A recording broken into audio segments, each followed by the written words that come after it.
I'm really happy to be here. It's an honor for me. It's one of the biggest clubs in the world. Messi's from when I played against Argentina. I swapped shirts with him when Croatia played Argentina. Alen Halilovic signed for Barcelona at 17 years old. Lionel Messi said that he would win 5 Ballon d'Ors in his career. However, he only played 1 game for Barca. His talent wasn't enough to push him to success. He was loaned and signed by numerous clubs, all of which were failures. Every few years, football produces a young star who unfortunately gets labeled as the next Messi. Some players live up to the hype, most of them fade away. And one of the most famous examples is Alen Halilović, once hailed as the crown jewel of Croatian football. Alen Halilović was supposed to dominate European football for the next decade. Instead, he's now remembered as a cautionary tale of wasted potential. So, what really happened? Let's uncover the truth behind the downfall of the so-called Croatian Messi. Welcome to the footy zone, where the ball rolls free. From the Premier to the Liga, this the place to be. Champions rise, underdogs dream to the creed. In the footy zone, where the world can agree. The hype begins. Born in 1996, Alen Halilović was a prodigy. At just 16 years old, he became the youngest ever goal scorer in the Croatian league while playing for Dinamo Zagreb. His dribbling, his vision, and his flair immediately draw comparisons to the one and only Lionel Messi. Scouts from all over Europe came calling, and it wasn't long before Barcelona swooped in. In 2014, they signed him for around €2 million, presenting him as one of the brightest young prospects in world football. Life at Barcelona.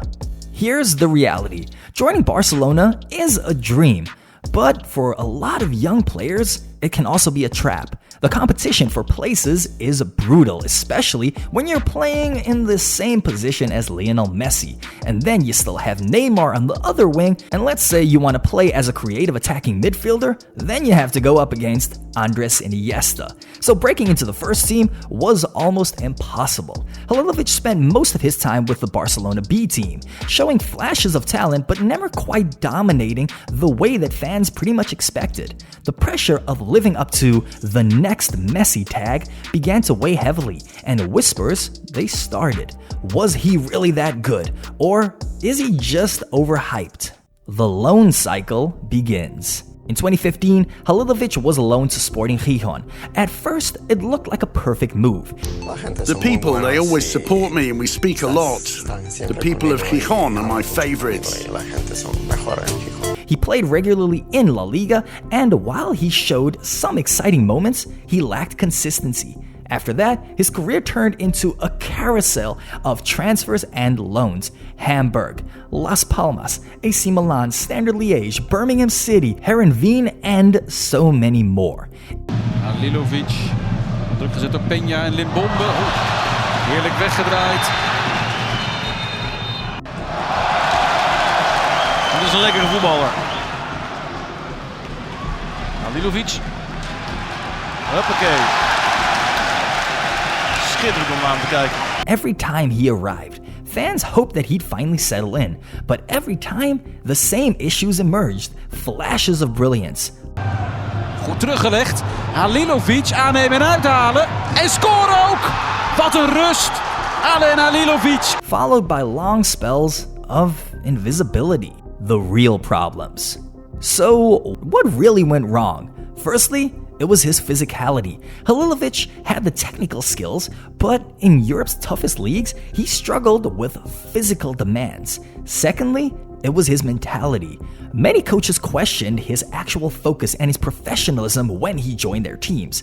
At times, it seemed like he lacked the hunger to fight for his place. He would rather come into a squad and expect to be a starter, expect to be the creative hub for a team, relying too much on his natural talent and not putting in the same level of work as the other players.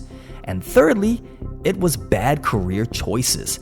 Moving from club to club without any stability made it almost impossible for him to grow as a player, let alone as a young person. Instead of becoming the heartbeat of a team, he became a footballing journeyman at such a young age.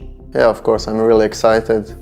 I was waiting for this last few weeks, and yeah, I'm really happy to be here, and I will give my best to show everyone what I can do.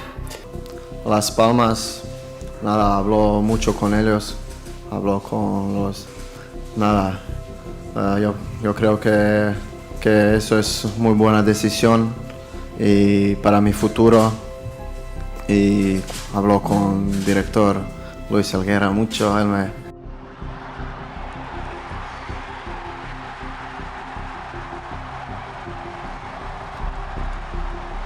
The harsh reality. By his mid-20s, Halilovic had already played for more clubs than most do in a lifetime. I'm really happy to be here. It's an honor for me, and I think it's the time to do one step more and play in better team and show to people that I can do that in better team. Once hailed as the next great Balkan superstar, he ended up bouncing around Europe, often struggled for minutes wherever he went, and the next Messi label, it once seemed like it was going to be a blessing. It actually turned out to be a curse. It set expectations wherever he went, and these were expectations that he was never able to meet. No matter where he went, no matter what club he joined, he was always seen as the Croatian Messi. Alen Halilovic's story is a reminder of how dangerous hype can be. Talent alone doesn't guarantee success. Mentality, consistency, and the right decisions matter just as much. He may not have lived up to the Messi comparisons, but for a brief moment, he had the footballing world at his feet. And if only he could have kept it going, maybe moved to another club instead of Barcelona, we might be looking at a totally different player today. But what do you think? Was Alen Halilovic overhyped from the start, or did he just make the wrong career moves? Drop your thoughts in the comments below, and don't forget to like and subscribe. And guys, also turn on those bell notifications so that you never miss another video. And guys, it was a whole lot of fun, and I will catch you on the next one.